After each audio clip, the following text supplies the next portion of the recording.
Hey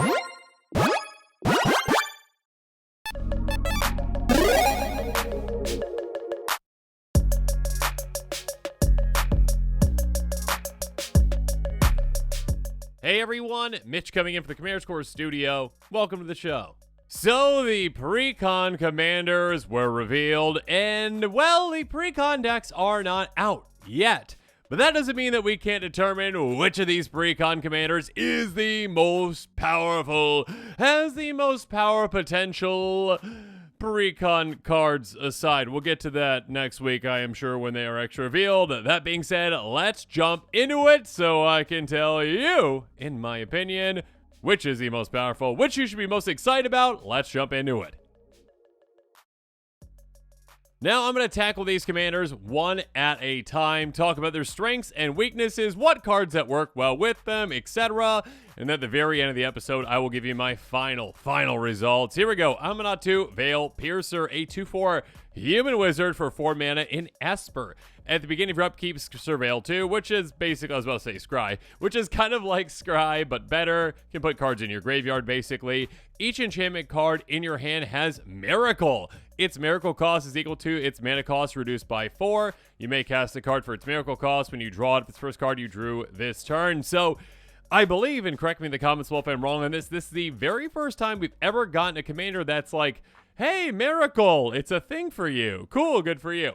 This is a very, very powerful mechanic in that you can save a ton of mana. But not just that, and this is something that players might not realize about Miracle. You can also get around cast restrictions too, because again, it says you may cast a card for its Miracle cost when you draw it if it's the first card you drew this turn. It does not say your turn. It does not specify on your turn. So therefore, if you draw a card on an opponent's turn, and that is an enchantment, and it's your first card that you drew, you get to cast it if you want to, and you get to reduce that cost by 4. So basically, this is a commander that gives you a ton of, well, cost reduction throughout the game, and also helps you basically utilize it as a Vidalcan Orrery in a way for enchantments, or at least enchantments that you draw and then get discounts on. So this commander, while it doesn't have any, self-protection, and it's built specifically around enchantments for that, it's not giving you any value when it comes to like, hey, like Enchantress style, like, cast enchantment, draw a card kind of thing. But it's giving you card advantage in a different, very powerful way. And that Surveil 2 is quite nice to set yourself up, of course, at least for that first one as well. Now when it comes to cards that work well with this one, well, how about Merfolk Looter, a 1/1 Merfolk Rogue that costs for 2 and can tap to draw a card, discard a card. Now, this is just kind of like the standard, like, hey, Merfolk Looter, it's a looter, because that's what the name comes from.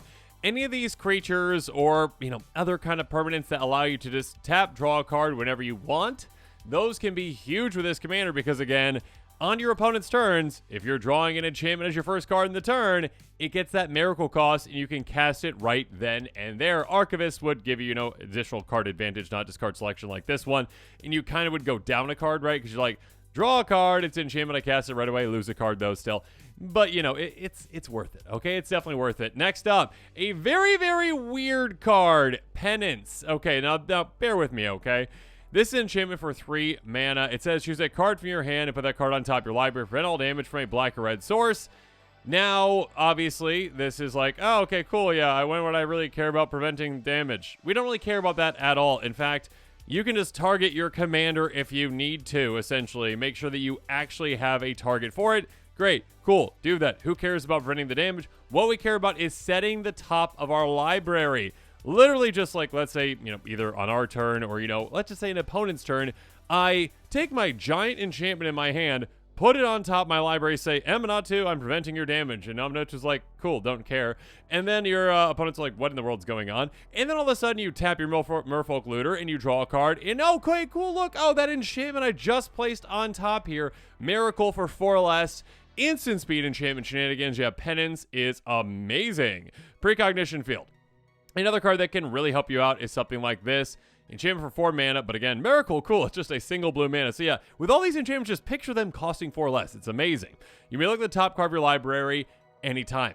anytime you can do that, which means that you know what's on top. So before you activate that Merfolk Looter or whatnot, or go to draw your cards, or surveilling with your commander obviously helps too. You know what is there. You also can cast Instant Sorcery off the top of your library, which is nice as well, or you can pay 3 to exile the top of your library. Well, obviously, there's other ways to, maybe have a tap scry creature or something like that, so you can get rid of the things without actually having to draw them. Or this, yes, getting rid of that card on top. Let's say it's a land. Goodbye. Oh, there's an enchantment underneath that? Perfect. Now, all of a sudden, I can get that miracle cost for me. Next up, Future Sight. In a similar way, you can have this, though there is not a risk to it, but there's a downside to it. Enchant for 5 mana in total. Play the top card of your library. Revealed. You play the top card of your library.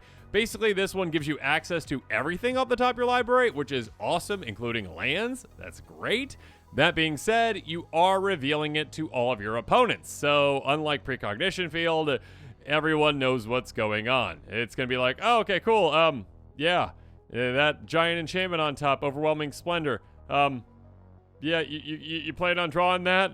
Okay. Yeah, you can definitely make some enemies when they see, the giant enchantments on the top of your library, and they're like, oh, Merfolk Looter right there, huh? Oh, gosh, what's going to go on?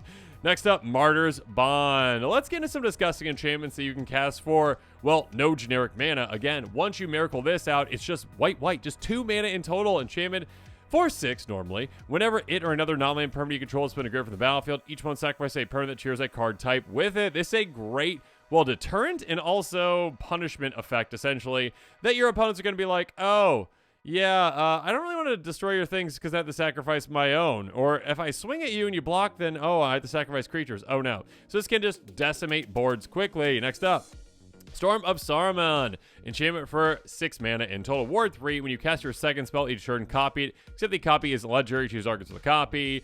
You can cast some pretty massive things with this kind of a deck. And again, when you're casting multiple spells in a turn, getting a second copy of something can just be game ending. Definitely keep that in mind. Speaking of a potentially game-ending card, Mind's Dilation. Enchantment for 7 mana in total. But again, with all these giant enchantments, you can just picture them costing 4 less if you're set up properly, like brainstorming type effects, penance effects, those ways to just get things on top. Great, get this on top and all of a sudden cast it for 3.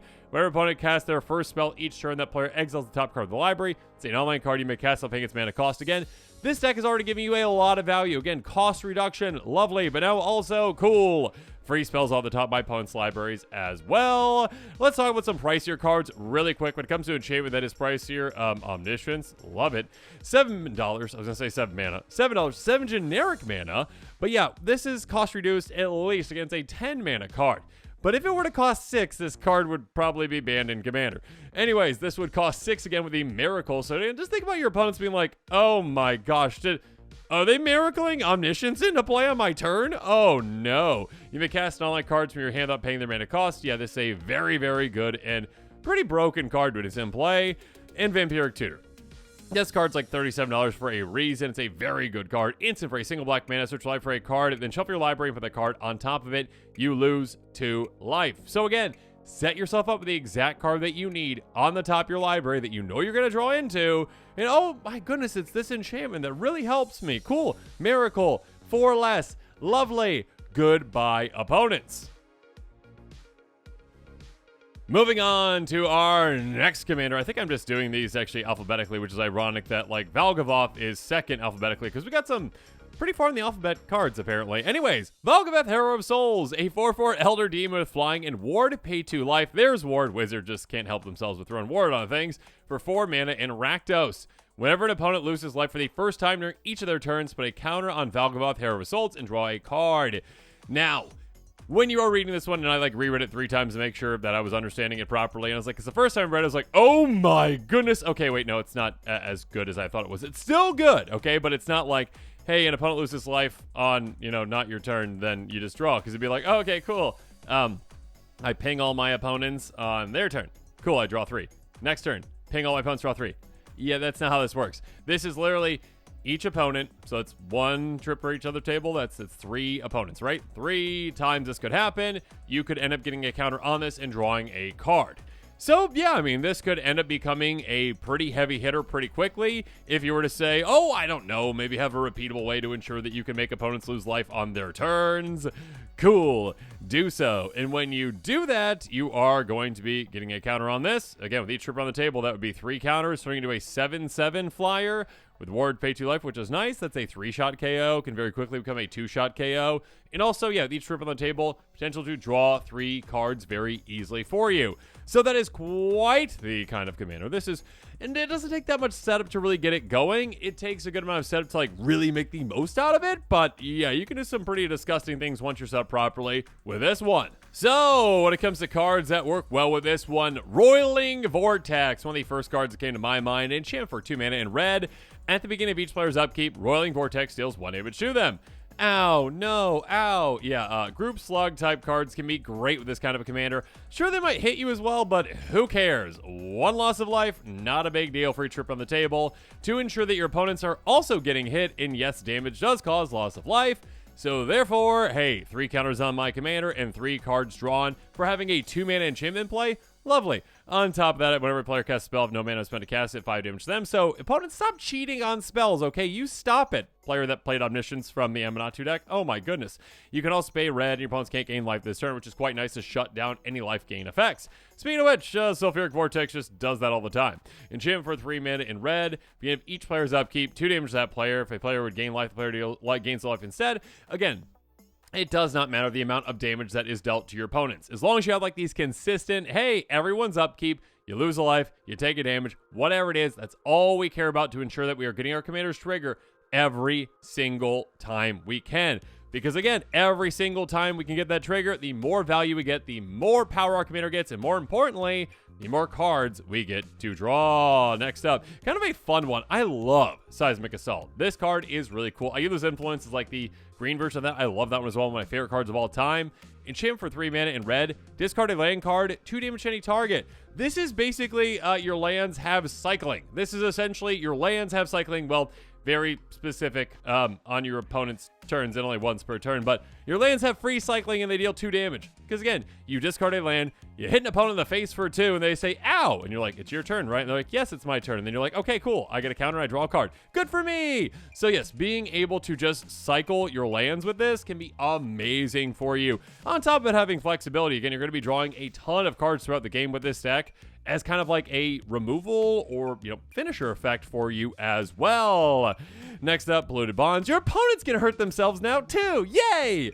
Enchantment for 5 mana in black. Whenever a land enters the battlefield under opponent's control, that player loses 2 life and you gain 2 life. Again, it's not your fault they want to hit their land drop. They did it, not you. So they hit their land drop and all of a sudden they lose that 2 life. You gain 2 life and also again, counter on your commander, draw a card.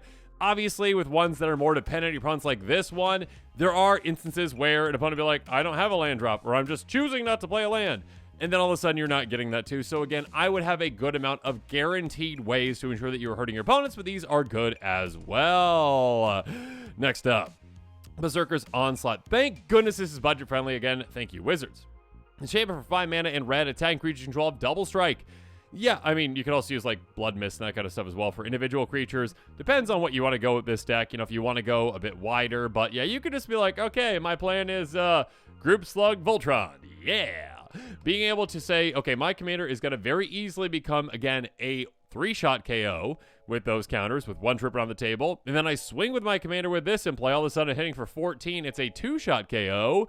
And obviously it's not all that hard to get to, 11 power with your commander as well. And once you do, it is now all of a sudden a 1-shot KO thanks to that double strike. And again, flying is a decent form of evasion, so you can usually get through on someone. And you're going to have some damage effects too. So you can probably, seismic assault your way through to get, your commander onto your opponents. So yeah, double strike can be absolutely great with that. Next up, Psychosis Crawler. Now, this one can help in a couple of different ways. Number 1, power doubles equal the number of cards in your hand. That's lovely because, again, you're going to be drawing a ton of cards. This can very easily be a heavy hitter for you. More importantly, though, whenever you draw a card, each opponent loses 1 life. Now, number 1, you could utilize this as a way to actually trigger your commander. On your opponent's turn, if you've got an instant speed way to draw a card, cool. You just drain your opponents, and then you get to draw another card. Good for you. And on top of that, though, again, when you are drawing cards, which, again, each trip on the table, it's going to be 3 times at least if you're set up properly, then all of a sudden you're going to be draining your opponents quicker and quicker and quicker. You got things like Wound Reflection. You can really speed that up even further. When it comes to some pricier cards, Cauldron of Souls, Wizards reprinted. It's such a cool card. Artifact 4/5. Tap, choose any number of target creatures. Each of those creatures gains persistence until end of turn. This is a decent way to protect this commander. Any kind of a commander that can, like, get counters on themselves pretty simply, this is a great way to protect them. Because basically, if your commander is going to die, you're like, okay, cool. Have persist and come back with a -1/-1 counter. Oh, no, it's got a -1/-1 counter on it. Whatever shall I do? Okay, next opponent's turn. Ping you for 1. Oh, okay, cool. I got a counter on my commander, +1/+1, which then cancels out the -1/-1. Yeah, that didn't happen back in my day when I started playing Magic, but the rule changed because it's simpler. Anyways, and all of a sudden, it can die again with this, and I can ensure that I can keep getting it back again, as long as this is untapped, as long as I can keep getting counters on my commander. Also, of course, Fiery Emancipation, all these kind of cards are like, hey, damage doubling, damage tripling. They can work very well, especially with, group slug type elements. So yeah, once you're set up properly, you can do a lot of damage really, really quickly throughout the game with this commander deck. Next up, we've got Winter Cynical Opportunist. I just want to point this out. Do you know how long it took for Urza to get a commander card? Like, such a long time. And then we got a ton of them, right? But we had a long time to get an Urza card, and we finally got one. And then it took a while to get the second one, right? Winter has been around for like half a day, and we have 2 Winter cards, so there you go. Anyways, 2/5 Human Warlock with Death Touch that costs 4 mana in Golgari. Whenever Winter attacks, mill 3 cards. On top of that, Delirium. Beginning of your end step, you may exile any number of cards from your graveyard with 4 or more card types among them. If you do, put a permanent card among them on the battlefield, a finality counter on it. Again, the finality counter basically means if it's going to hit the graveyard, it goes away permanently instead. It gets exiled instead. So this commander is really interesting, and there's a lot of exciting things that you can do with it. When it comes to like actual value that it's giving you, it does take a while to build up. You need a graveyard, and you need a lot of different kinds of things in your graveyard to take the most advantage of this. Now, it does have a way to help you build that graveyard. Attack, mill 3. And it's got a decent amount of toughness at 5, but again, you're not going to be necessarily safe just swinging with this again and again and again. The Death Touch is a nice little deterrent. I mean, if you give this commander like Burst Strike, maybe you can ensure that it's not going to die in combat, but yeah, you need other ways to mill yourself, other ways to fill your graveyard to ensure that you can actually get the most of this deck. I wouldn't just be like, okay, I've got my commander, I'll toss a bunch of good permanents in it and other different kinds of cards, and all of a sudden, yay, I'm there. No, you need other ways to build yourself up. But that being said, once you are set up again, being able to cheat things into play, even if, like, they are dealt with and we go to the graveyard, they're exiled instead, and there's ways around that we'll talk about here in a little bit. Yeah, it's still an absurd, powerful, game-ending potential thing that's just like, yeah, I just cheated this giant thing into play. Goodbye, opponents. So, to start things off, yeah, milling cards, repeatable mill effects can be amazing with this commander, especially ones that don't require you to attack with your commander. Perpetual Timepiece, tap, mill 2 cards. You can also shelf things back in your library if you need to.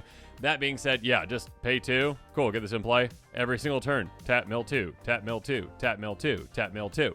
It can really help you a lot. Next up, Keening Stone, a bigger stone that, you can utilize to tap and do stuff too. Costs a good amount of mana, but that being said, this can build up super quickly and be so good for you. Pay 5, tap, target player mills X cards or X the number of cards that player's graveyard. Basically, double your graveyard size every single time you activate this. So all of a sudden, you just have a giant graveyard, and you can pick from nearly your entire deck for things that cheat into play, and do some game-ending things from there. Speaking of picking, Auric Loremage. I love this card. Tap, search life for a card when your graveyard, then shuffle, and then ignore that next part, because I never build around that, okay? Don't worry about the instant sorceries counters on it. We're going to get permanents in the graveyard, okay? I mean, I guess if we really need, like, a specific, like, other fourth type of thing, sure, they get that in the graveyard. But usually we're going to be like, oh, what's the best thing I can cheat into play right now? That. Let's go get that, put it right in my graveyard. This is a repeatable graveyard tutor, and it is amazing.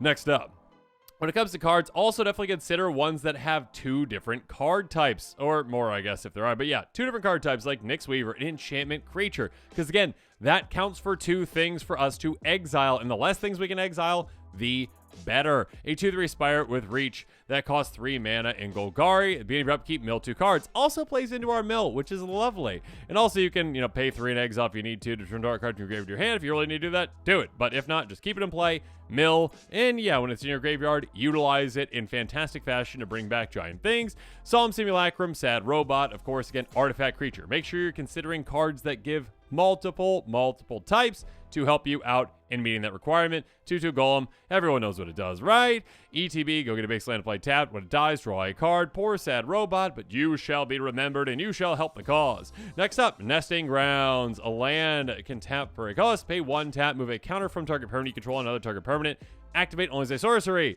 Here's the thing with finality counters on them. Well, that giant thing I just cheated into play and did all that work to get out. I'd like it to be able to get back to my graveyard in case I want to utilize it again and it gets dealt with. So I'm going to pay 1 mana and move that finality counter onto literally anything else. Yeah. Cool. Move a permanent from target permanent you control onto target permanent. Another target permanent. It does not say it has to be yours. Again, move a counter from a permanent you control onto another target permanent. So take that finality counter from your creature or whatever it's on and put it on your opponent's creature. Look how nice and generous you are donating counters.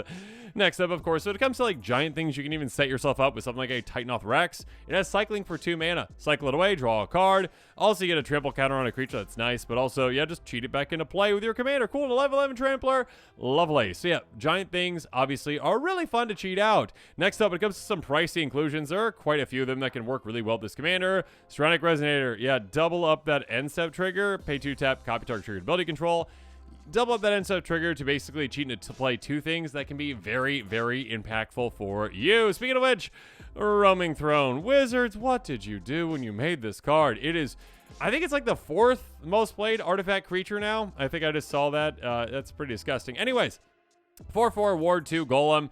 Enters the battlefield, choose a creature type. Whatever your commander is, choose that. Is the chosen type, but it's other types. If a triggered ability of another creature control triggers additional time. Basically, again, doubles up your commander's trigger. Human Warlock. I just had to look that up really quick. Either Human or Warlock. Choose either one of those. Again, when your commander's triggers happen, great. They happen twice, and all of a sudden, that's twice the value, twice the expensiveness. Next up, Morality Shift. Wizards reprint this! I don't think this has ever been reprinted. It's such a cool card.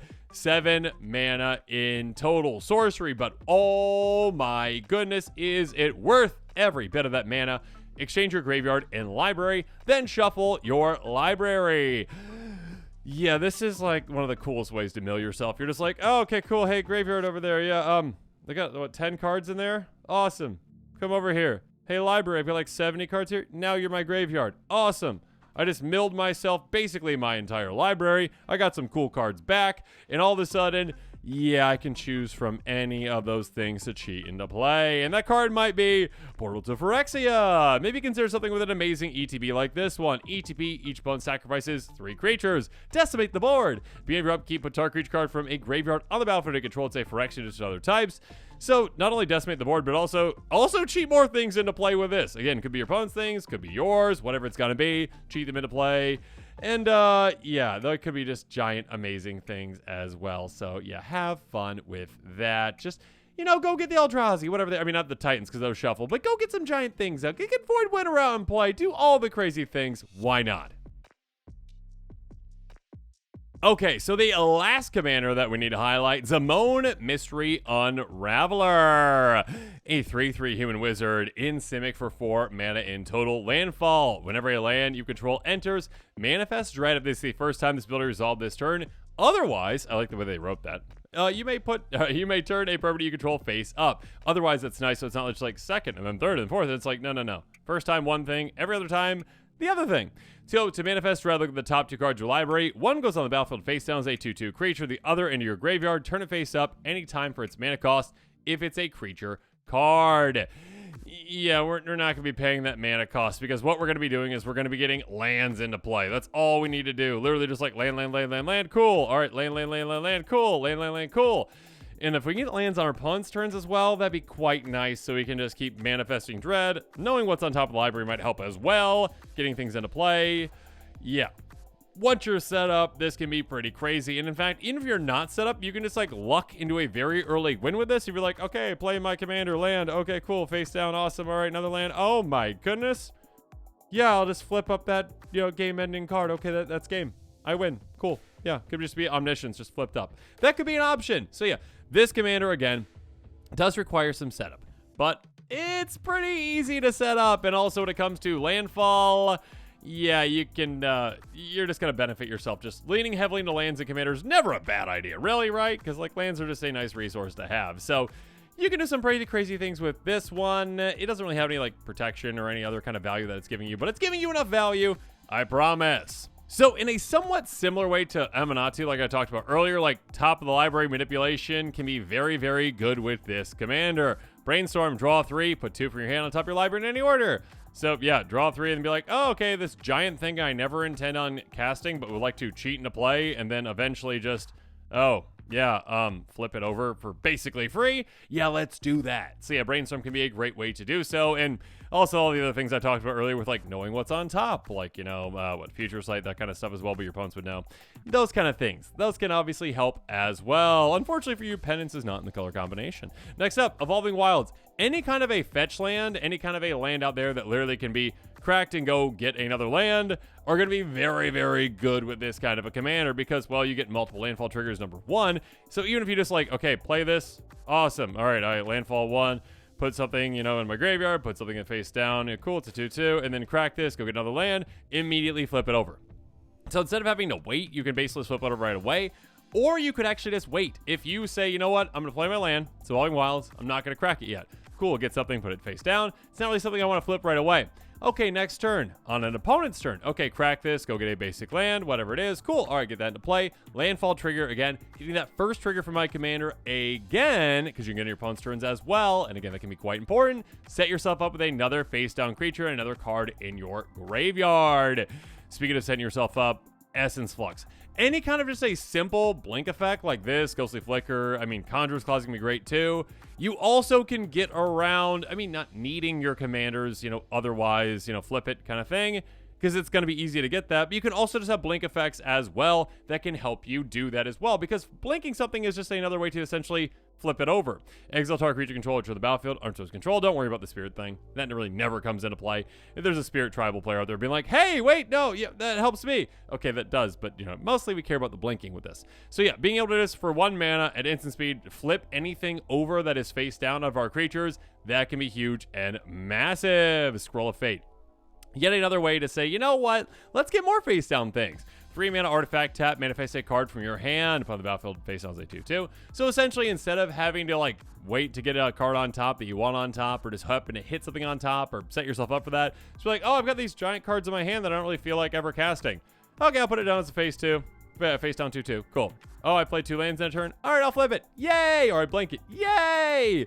Yeah, speaking of which, oh my goodness. One really crazy thing you can do is Eudora Gravegardener. This is a slam dunk in this deck. This is an 8-cent card, and it's going to be worth every penny. A 5/5 Treefolk Druid for 5 mana in green. Whenever another non-token creature control dies, you may return to the battlefield face down under its control. It's a force land. Yeah, that's pretty crazy because here's the thing. Well, number 1, any of those, basically, manifest dread creatures, those are also non-token creatures. So cool, if they die, just make them to a forest land. Cool, face down. But here's the thing, again, you can actually flip over those forest land, face down creature things or whatever with your commander's ability. So again, you play 2 lands and you're like, oh, okay, cool. Flip this forest back up into what it was, and it's a giant creature. Oh no, you dealt with it. Okay, it died. All right, I'm putting it back face down as a forest. Next turn, 2 more lands. Face up again. Ha! So yeah, you can do some crazy things with Eudora with this commander.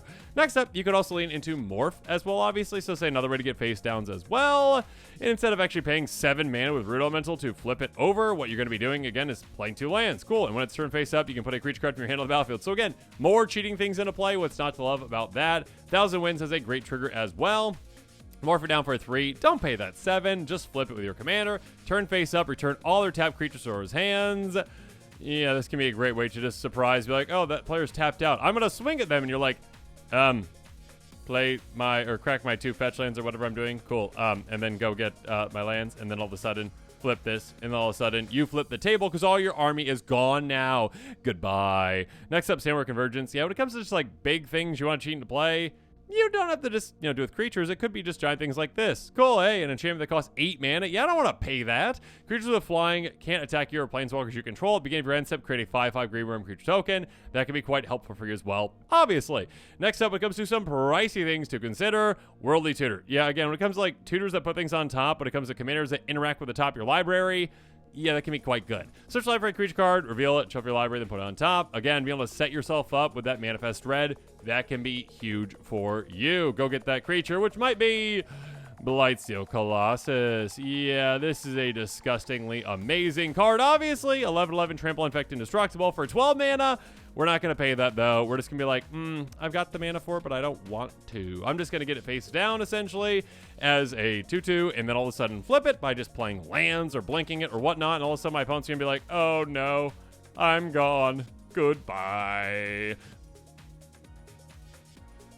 Okay, now the moment that you've been waiting for all episode. Which of these commanders is the most powerful? Is it Aminatou? Is it Valgavoth? Is it Winter? Or is it Zimone? Now, I've done some very scientific calculations. Not true at all. No, this is just based off my gut. When it comes to what commander that I think, let's just start with the weakest one, okay? In my opinion, the one that is the most limited is probably Valgavoth, Hero of Souls. I am so sorry, Valgavoth. Please, please, please have mercy on me. If it did, say, hey, just draw a card for each opponent who, like, loses life on their turns or whatever, on the opponent's turns, not your turn, whatever it is. If you could draw 3 cards per turn, that'd be so much more powerful. It's not like it's not powerful, right? Getting, 3 counters with each trip on the table and draw 3 cards is very, very good. When it comes to, like, helping you win the game, though, yeah, I mean, the Voltron plan doesn't always work out. So I'd say overall, I think that this one is probably the most limited out of all of them, and it's got like the least potential when it comes to like doing crazy broken things. Next up, I'd say Winter Cynical Opportunist is probably my next least powerful one. Next least powerful. It's more powerful than the previous one, but it's still, I think it's the 3rd place in power rankings. This one, again, like doesn't give you the ways to really like mill yourself. I do understand that it has the attack trigger, right? But usually you don't want to send your commander into danger to do so, and there are going to be times you just can't do that, obviously. You need some more setup to actually mill things. Cool. It does have, there's other ways to mill it, obviously, and it does have a decently steep-ish requirement of making sure that you have 4 or more card types. Obviously, once you get things going, get things set up, you can really, really take advantage of this. And of course, if you got ways to play with those finality counters, you got ways to take advantage of it too. I do think there's definitely opportunities for it to like explode and give you so much value, but I do think overall it's 3rd place. 2nd place, we're gonna go with Aminatou Veil Piercer. Aminatou, the fact that, again, if it was literally just like, if Miracle was just on your turn, then this would not be in 2nd place. It would be lower. Basically, being able to kind of play as a massive cost reducer. Again, with each row on the table, it can be, 4 per turn, the cost reduction, which is insane. 16 mana savings, essentially, if you're set up properly. That being said, obviously, a big thing is to, like, now you can do enchantments at flash speed in a way, because, again, you can cast on your opponent's turns, too, if it is the first card that you drew in the turn is an enchantment. So, yeah, the fact that this is kind of like, after your setup, yes, it does require some setup, too, but, like, hey, this is kind of like Vidalcan Ori / massive savings on your enchantments. And of course, there's some very powerful enchantments. I mean, literally just getting Omniscience out for 6 mana is insane. So yeah, you can do some really crazy things with this one. I do think that, though, the number 1 out of all these, which if you've done the math, you can probably, figure out which one it is. Zimone, Mystery Unraveler. This one, again, does require some setup. I think the good thing about these commanders is like none is just like, oh, okay, Stella Lee, yeah, you win just because, you combo with everything. It does require setup. All these do require some setup to actually work, which I like. This one, though, if you're just playing with lands, like literally just like landfall is just inherently a powerful thing in Commander because you are heavily incentivized in Commander to just ramp to oblivion. Just every single game, essentially, especially if you're in green. So cool. Just do what you're already supposed to do. You could even just luck into hitting the right things. Again, you could just be like, oh, okay, cool. Got my commander out. Awesome. Good for me. And I ramped on turn 2, so I got on turn 3. Turn 4. Cool. All right. Play my Evolving Wilds. Okay. Blightsteel Colossus face down. Crack my Evolving Wilds. Flip it over. Good luck, opponents. Yay. So yeah, I mean, it does require some setup, but of course it's incredibly easy to use and abuse. There's plenty of ways to get things on top. There's plenty of ways to know what's on top. There's plenty of ways to, again, get things in play and then flip them as well. There's other ways to put things face down too. So I'd say this one, in my opinion, is the most powerful out of all 4, though again, all of them are around the same power level-ish. There isn't like a stellarly that just stands out like, oh my gosh, what were they thinking? And again, keep in mind that this does not, include like the considerations for like the Precon decks and what is the most powerful. I'm just saying the commander in general, if you were to build around with a blank slate, not including, whatever is in the Precon decks, or you can include those too, but this is my power level ranking. So one more time, starting from the bottom, working my way up. Valgavoth at number 4, Winter at number 3, Aminatou at number 2, and number 1, Zimone Mystery Unraveler. And with that, this episode is coming to a close, so it's my turn to hear from you. In the comments below, let me know your thoughts are on this episode. And of course, as always, thanks again, and have a good one.